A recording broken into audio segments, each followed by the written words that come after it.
कर दिया। Friends, today our topic is relation. So what is relation? Generally, you know very well what is relation. It is a connection between two persons, two things, two number. Means relation is a bonding, association, mapping, which associates or maps any element या any member of a family with any other member of family. This means अगर हम relation को mathematically define करें, if A and B are two sets, A and B are two sets, then if element of A is associated with any element of B, यानी कि अगर किसी एक set का कोई भी एक एलिमेंट किसी दूसरे सेट के किसी भी एलिमेंट से कोई भी एसोसिएशन करे, उसको हम एक रिलेशन बोलते हैं। जनरली जैसे मान लीजिए अगर हम कहें एक ए में एलिमेंट है और कोई दूसरा एलिमेंट बी में है, अगर हम कहें इफ ए बी से कोई एसोसिएशन करता है, this means if we say A relates to B, then this R is called a relation. In fact, अगर हम देखेंगे R में क्या होगा, we get a order pair, एक order pair बनेगा जिसमें एक एलिमेंट एक सेट से दूसरा किसी दूसरे सेट से या उस A से भी हो सकता है। अगर हम कहते हैं A relates to B है, तो हम मैथमेटिकली ये बोलेंगे तो AB order pair बनेगा, ये belong to R.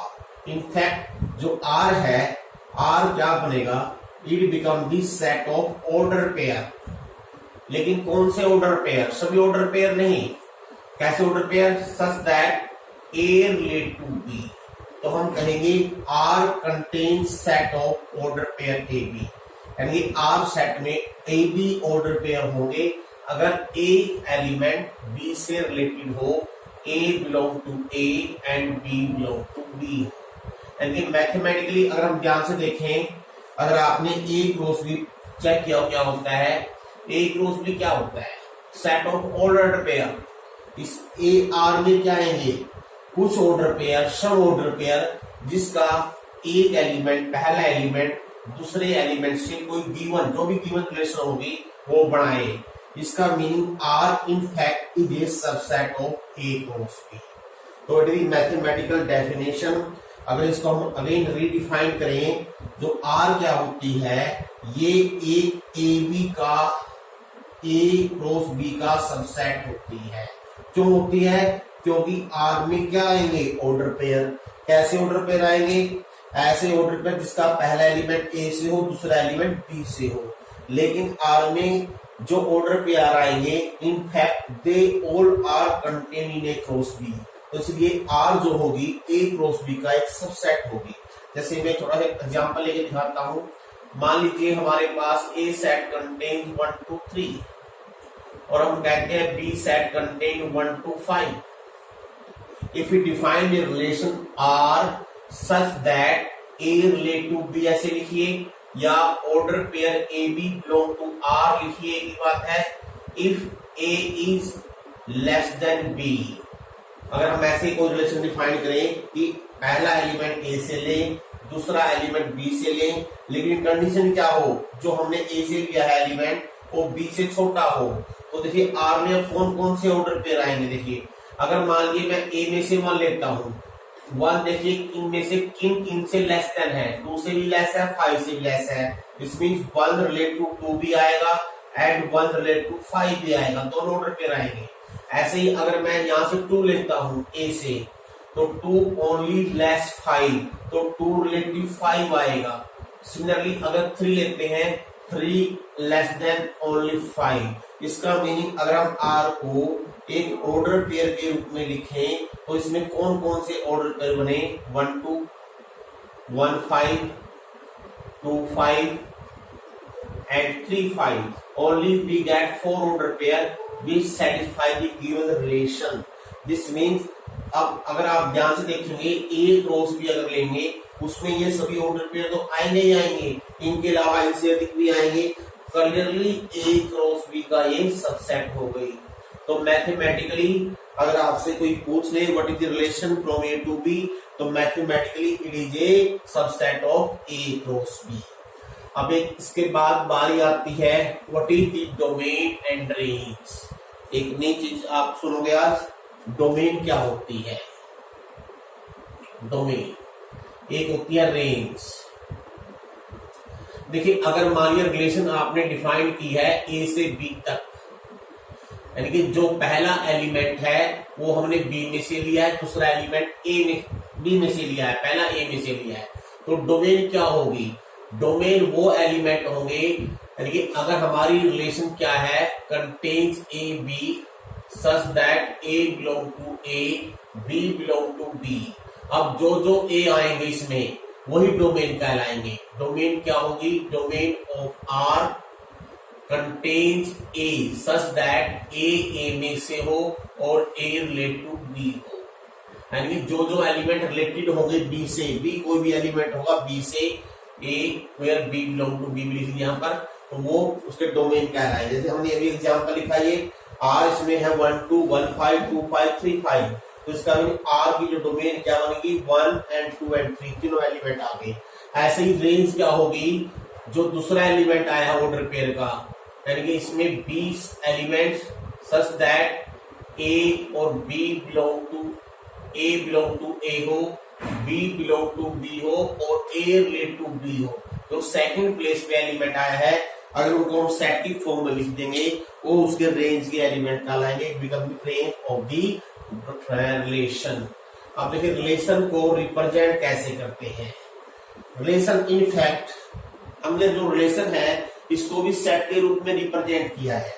इसका मीनिंग रिलेशन को रिप्रेजेंट करने के वही तरीके जो सेट में होते हैं। सबसे पहला है प्रॉपर्टी मेथड।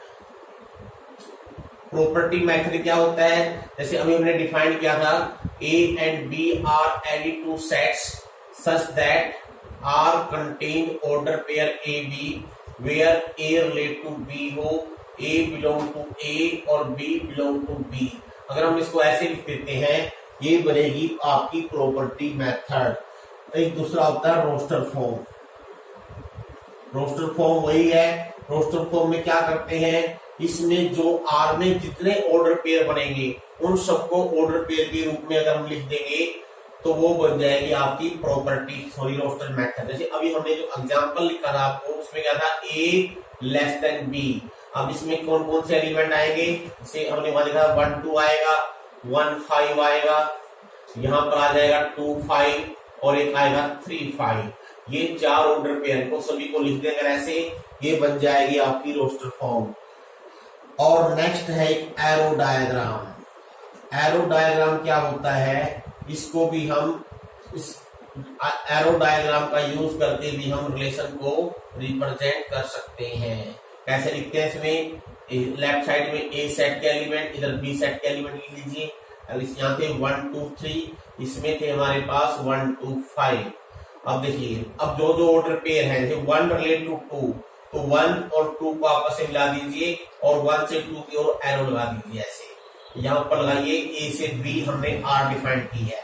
जैसे 1 रिलेटेड टू बी भी है तो 1 से 5 की तरफ एरो लगाइए, 2 related only 5, 3 related only 5। That is representation bye arrow diagram. तो इस तरह से आप रिलेशन को एरो डायग्राम के द्वारा रिप्रेजेंट कर सकते हो। Now types of relation.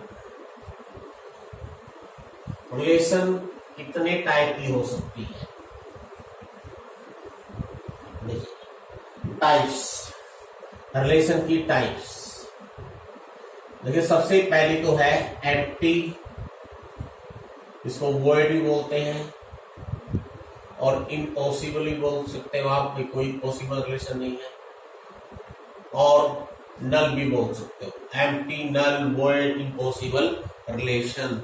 इसके नाम से ही है ऐसी रिलेशन जो पॉसिबल ही ना हो, यानी जिस रिलेशन में कोई भी ऑर्डर पेयर ना आए। 5 जैसे अगर हम एग्जांपल डिफाइन करें, for example suppose if I take A is the set contains 1 2, B is the set contains 3 4 5. If we define a relation R from A to B such that A relate to B, if A greater than B, where A belong to A and B belong to B, यानी कि ऐसी relation define करें A से B तक, A पहला element A से हो, दूसरा B से हो, लेकिन रिलेशन क्या है यहाँ R का मीनिंग क्या है, ग्रेटर देन, यानी A B से बड़ा हो। अब देखिए इस R में कौन कौन से ऑर्डर पेयर आ सकते हैं, चेक करते हैं। अगर मैं A में से 1 लेता हूं तो 1 किन एलिमेंट से रिलेट करेगा, अगर 1 इनमें से किसी से बड़ा होगा तो रिलेटेड हो जाएगा, तो ये 1 उसके साथ रिलेशन बना लेगा। अगर 1 इन तीनों में से किसी से भी बड़ा नहीं है, ग्रेटर नहीं है, तो इसका मीनिंग 1 का इधर किसी से कोई रिलेशन नहीं है। देखिए 1 ना 3 से बड़ा होता है, ना 4 से, ना 5 से। This means 1 has no relation with 3 4 5। Similarly 2 के साथ भी कोई रिलेशन नहीं बनेगा, इसका मीनिंग इसमें कोई भी ऑर्डर पेयर नहीं आएगा, इट इज एम्प्टी। तो ये एम्प्टी रिलेशन बन गई। नेक्स्ट है आइडेंटिटी रिलेशन। आइडेंटिटी रिलेशन क्या होती है, नाम में लिख सब कुछ अंडरस्टूड है। If A relate to A for a belong to A only, यानी कि हर एक एलिमेंट सिर्फ खुद के साथ ही रिलेशन बनाए। इसका मीनिंग क्या होता है, अगर आपने एग्जांपल देना हो, मान लीजिए ये है 1 2 3, अगर हमारी रिलेशन कैसी है, contains 1 1, contains 2 2, contains 3 3, यानी कि जिस हर एक एलिमेंट का खुद के साथ ही रिलेशन हो ओनली, ये जो पेयर बने, मान लीजिए ए में 3 एलिमेंट है, ए 1 2 3, तो आर में 1 1 2 2 3 3 के अलावा और कोई ऑर्डर पेयर नहीं आए, सिर्फ ये तीनों ऑर्डर पेयर आए, तो उसको बोलते हैं identity relation. Identity means R के दोनों तरफ सेम एलिमेंट आ जाए, अगर दोनों तरफ सेम एलिमेंट है तो वो कहलाएगी आइडेंटिटी रिलेशन। नेक्स्ट जो है थर्ड है आपकी यूनिवर्सल रिलेशन। यूनिवर्सल जैसे नाम में ही सब कुछ है। यूनिवर्सल क्या होती है, अगर आर की वैल्यू पूरे ए क्रॉस बी के बराबर आ जाए, यानी ए क्रॉस बी में जितने ऑर्डर पेयर हैं सारे के सारे आर में आ जाए, यानी कि इनफैक्ट ए आर ही ए क्रॉस बी के बराबर हो जाए, यानी कोई भी ऐसा order pair A cross B में ना हो जो आर में नहीं आए, तो ऐसी रिलेशन कहलाती है यूनिवर्सल रिलेशन। नेक्स्ट है आपकी इनवर्स रिलेशन। इनवर्स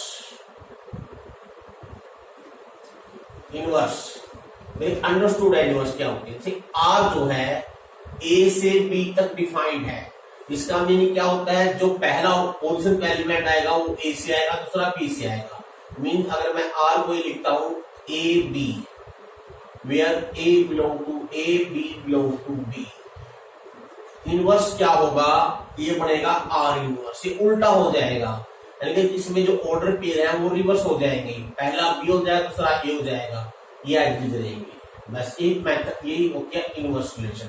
जैसे अगर आपने एग्जांपल लेकर दिखाना हो, मान लीजिए आर में है 1 2 3 5, ये दो ऑर्डर पेयर है, अगर आपने आर इनवर्स लिखनी है तो इन ऑर्डर पेयर की ऑर्डर इंटरचेंज कर दीजिए, 2 1 और 5 से लिख दीजिए, ये बन जाएगी आर इनवर्स। अब देखिए जो इंपॉर्टेंट रिलेशन टाइप्स हैं वो प्लस 2 में भी काम आएंगे आपको, वो ज्यादा इंपॉर्टेंट है जो भी बताएंगे हम। यह है reflexive, symmetric and transitive, they are very important. ये एज रीच प्लस 2 के अंदर भी आएंगे, इसको ध्यान से पढ़ना आप लोगों ने। जो भी 3 हम टाइप्स डिस्कस कर रहे हैं, रिफ्लेक्सिव देखिए वेरी इंपॉर्टेंट। रिफ्लेक्सिव क्या होती है, if A is any set R is a relation on A, अगर मैं ऑन ए लिखता हूं इसका मीनिंग ए से ए तक है, यानी जो इसकी डोमेन है वो ए है, जो कोड डोमेन है वो भी ए ही है। तो रिफ्लेक्सिव क्या होती है, if A relate to A for all A belong to A. अब आप कहोगे आइडेंटिटी भी शेयर होने की थी, आइडेंटिटी में और इसमें क्या डिफरेंस है, ध्यान से देखिए। वहां मैंने ओनली वर्ड यूज किया है, यहाँ ओनली नहीं है। ओनली का मीनिंग क्या है? देखिए अगर मैं ए में सपोज एलिमेंट है 1 2 3, अगर मैं आर ये लेता हूं 1 1 2 2 3 3, अब ये आइडेंटिटी भी है रिफ्लेक्सिव भी है, क्योंकि जो आइडेंटिटी रिलेशन होती है वो रिफ्लेक्सिव तो होती है, लेकिन इसमें इनके अलावा भी कोई और एलिमेंट आ सकता है। यानी कि if every element relate to itself, हर एक एलिमेंट खुद से तो रिलेशन बनाए ही बनाए, उसके अलावा भी एलिमेंट आ सकते हैं तो रिफ्लेक्सिव होगी। लेकिन अगर ये सिर्फ तीनों ही तब भी रिफ्लेक्सिव है, तब आइडेंटिटी भी है। इसका मीनिंग जो रिफ्लेक्सिव है वो आइडेंटिटी हो ये जरूरी नहीं है, लेकिन आइडेंटिटी रिलेशन हमेशा रिफ्लेक्सिव होती है। बहुत सारे एग्जाम्पल बन सकते हैं और डिफाइन कीजिए। If you take a the set of all lines, set of all line in a plane. अब ये जरूरी है रिलेशन जो नंबर सिस्टम के ऊपर ही हो, रिलेशन ज्योमेट्री भी हो सकती है, फैमिली मेंबर के भी हो सकती है, कंट्रीज के बीच में बन सकती है। रिलेशन जैसे समझ लेते हैं रिलेशन, वही रिलेशन मैथमेटिक्स के अंदर है। अब ये रिलेशन आपके नंबर सिस्टम में, लाइन में, ज्योमेट्री में कुछ भी हो सकती है। जैसे हम डिफाइन कर रहे हैं let us take A is the set of a line in a plane. अगर मैं इसमें रिलेशन डिफाइन करूं, लेट एनी लाइन L1 और L2 belong to A such that, अगर हम कहें L1 रिलेट टू L2 है if L1 parallel to L2, यानी कि किसी ए सेट में से दो लाइन चूज कर लें, हम कहेंगे पहली लाइन दूसरी लाइन के रिलेटेड होगी। अब देखिए रिलेशन को लिखने का दो तरीका है, या तो लिखिए L1 रिलेट टू L2, या इसको आप L1 L2 belong to R भी लिख सकते हो। दोनों में कोई ज्यादा डिफरेंस नहीं है, इन दोनों का एक ही मीनिंग है। L1 L2 order pair R लिखो या L1 रिलेट टू L2 लिखो। रिलेशन डिफाइन किया मैंने L1 पैरेलल L2। अब ये क्या ये रिलेशन रिफ्लेक्सिव है? यस। क्यों रिफ्लेक्सिव है? क्योंकि हम जानते हैं चाहे कोई भी लाइन ले ले ए में से, रिफ्लेक्सिव कब होती है? जब प्रत्येक एलिमेंट का खुद के साथ संबंध हो, रिलेशन हो।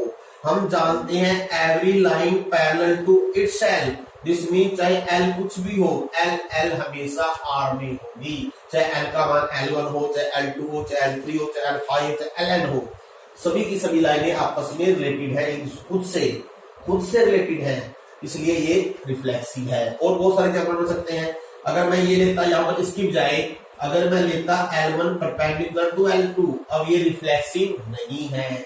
क्यों नहीं है? क्योंकि कोई भी लाइन खुद के परपेंडिकुलर नहीं होती। इसका मीनिंग L R में नहीं आएगा, यानी कि प्रत्येक लाइन का खुद के साथ रिलेशन नहीं बनेगा, इसलिए ये रिफ्लेक्सिव नहीं है। और देखिए मैं हर तरह के एग्जांपल डिस्कस करूंगा रिफ्लेक्सिव के और नॉट रिफ्लेक्सिव के। अब ये मैंने यहाँ लिया था ए सेट ऑफ लाइन, अगर इसकी बजाय मैं ले लूं set of triangles in a plane और रिलेशन डिफाइन करूं, let's say T1 triangle relate to T2 triangle if and only if T1 is similar to T2। अब ध्यान से देखिए, क्या ये रिफ्लेक्सिव है? यस। क्यों रिफ्लेक्सिव है? क्योंकि हर एक ट्रायंगल खुद के सिमिलर होती है। आप लिखो कैसे? Because T similar to T for all T, चाहे T की वैल्यू कुछ भी हो, इसका meaning T relate to T for all T belong to A। इसका मीनिंग क्या हुआ? R is reflexive. क्या है यहाँ पर? R का मीनिंग है यहाँ पर सिमिलर ट्रायंगल्स। और देखिए बहुत सारे एग्जांपल बन सकते हैं। If you take let A be set of family, ये कोई फैमिली है। अब ये फैमिली मेंबर के ऊपर हम रिलेशन कैसे, बहुत सारे रिलेशन होते हैं आपस में, mother father brother sister, there are so many relation. If I define a family member a relate to b, मैंने डिफाइन किया है a family member relate to b if and only if A is A father of b. मैंने ये relation define किया पर। क्या ये relation reflexive है? ध्यान सोचो, ये रिफ्लेक्सिव कब होगी? दो सिंपल सा मीनिंग है रिफ्लेक्सिव का, भाई आर के दोनों तरफ सेम एलिमेंट आए। अब यहाँ पर क्या हम आर के तरफ दोनों तरफ सेम फैमिली मेंबर रख सकते हैं? सेम का मीनिंग क्या है? मान लीजिए हमने ए लिखा है तो यहाँ भी ए आना चाहिए। क्या यहाँ पर ए आ सकता है? यहाँ पर ए कब आएगा? अगर वो इसको सेटिस्फाई करेगा। और यहाँ पर क्या है? A is A father of B. अगर मैं यहाँ पर भी ए लिख दूं तो क्या बनेगा? ए इज ए फादर ऑफ ए। इसका मीनिंग क्या हुआ? प्रत्येक पर्सन खुद का फादर है। क्या ये ट्रू है? No, it is not true. तो आप क्या लिखोगे? आपने कैसे दिखाना है? A does not belong to R, चाहे ए की वैल्यू कुछ भी हो। इसका मीनिंग ये रिलेशन रिफ्लेक्सिव नहीं है। अब देखिए नेक्स्ट जो टाइप है, इसके बाद हम चलते हैं सिमेट्रिक रिलेशन के ऊपर। सिमेट्रिक क्या होती है? देखिए नाम से ध्यान से पढ़ोगे अपने आप समझ आए। सिमेट्री बनाए। सिमेट्री कैसी होती है? अगर मान लीजिए ए रिलेट टू बी हो तो बी रिलेट टू ए आए, या अगर ए बी ऑर्डर पेयर आर में है तो इसका उल्टा order pair B A B R में आए। सिंपल सा मीनिंग क्या है? If A relate to B then B also relate to A. अगर इसको हम सिंपली आसान सी भाषा में समझे, जो संबंध, जो रिलेशन ए का बी के साथ है वही बी का ए के साथ बन जाए। अगर ऐसा होता है तो रिलेशन कहलाएगी सिमेट्रिक। जैसे फॉर एग्जाम्पल, अभी हमने एग्जाम्पल लिया पैरेलल लाइन वाला, देखिए ध्यान से, यही एग्जाम्पल हम उठाते हैं। देखिए अगर L1 पैरेलल टू L2 है, यानी अगर हम कहते हैं L1 रिलेट टू L2 है, इसका meaning L1 parallel to L2। L1 parallel L2 को मैं L2 पैरेलल L1 भी लिख सकता हूँ, इसका meaning L2 relate to L1 आ गया। लेकिन जो एग्जाम्पल यहाँ पैरेलल लाइन वाला लिया है वो रिलेशन सिमेट्रिक भी है, यानी जो संबंध पहली लाइन का दूसरी लाइन के साथ होगा वही संबंध दूसरी लाइन का फर्स्ट लाइन के साथ है। लेकिन तो रिलेशन नहीं बदला, रिलेशन सेम रहेगा। परपेंडिकुलर वाला आपने देखा होगा, परपेंडिकुलर लाइन वाला आपका रिफ्लेक्सिव नहीं है, लेकिन परपेंडिकुलर वाला सिमेट्रिक बनेगा। कैसे? आप ध्यान से देखिए, मान लीजिए L1 परपेंडिकुलर, सेकंड एग्जांपल बनेगा, ये फर्स्ट था। अगर L1 परपेंडिकुलर L2 है तो आप L2 परपेंडिकुलर L1 भी लिख सकते हो। इसका मीनिंग अगर L1 रिलेट टू L2 है तो L2 रिलेट टू L1 भी आ गया, यानी जो संबंध L1 का L2 के साथ है वही संबंध L2 का L1 के साथ। इसका मीनिंग ये भी आपकी सिमेट्रिक है। आपका ये जो सिंगल ट्रायंगल वाला है ये भी यहाँ पर एज दिया जाएगा। तो इसका मीनिंग सिंपल सी भाषा में आपने क्या देखना है, अगर हमारे पास रिलेशन में मानिए ऑर्डर पेयर 1 1 है, 1 5 है, 1 3 है, 3 1 है, तो रिफ्लेक्सिव कब होगी? जो ऑर्डर पेयर है उसका रिवर्स भी हो। 1 1 का रिवर्स 1 नहीं होता, ऑलरेडी इसमें आ गया। 1 5 है तो 5 1 भी होना चाहिए, देखो 5 1 नहीं है, इसका मीनिंग ये रिफ्लेक्सिव नहीं है। लेकिन अगर इसे 5 1 लिख दे रिफ्लेक्सिव हो जाएगी, अभी 1 3 है, 3 1 ऑलरेडी है। अगर ये मानिए 1 3 होता, 3 1 नहीं होता, रिफ्लेक्सिव फिर भी नहीं होगी। इसका मीनिंग जो ऑर्डर पेयर आर में है उसका रिवर्स भी आर में होना चाहिए। जो ये रिलेशन थी हमारे पास फादर वाली, ये भी सिमेट्रिक नहीं बनेगी। क्यों नहीं बनेगी? मान लीजिए ए रिलेटेड टू बी है, इसका meaning a is A father of b. क्या इनकी पोजीशन बदल सकते हैं? यहाँ बी आ जाए, यहाँ ए आ जाए, इम्पॉसिबल। क्योंकि अगर A is A father of B है तो क्या B is also A father of A? No, यानी रिलेशन सेम नहीं रहेगी, रिश्ता बदल जाएगा।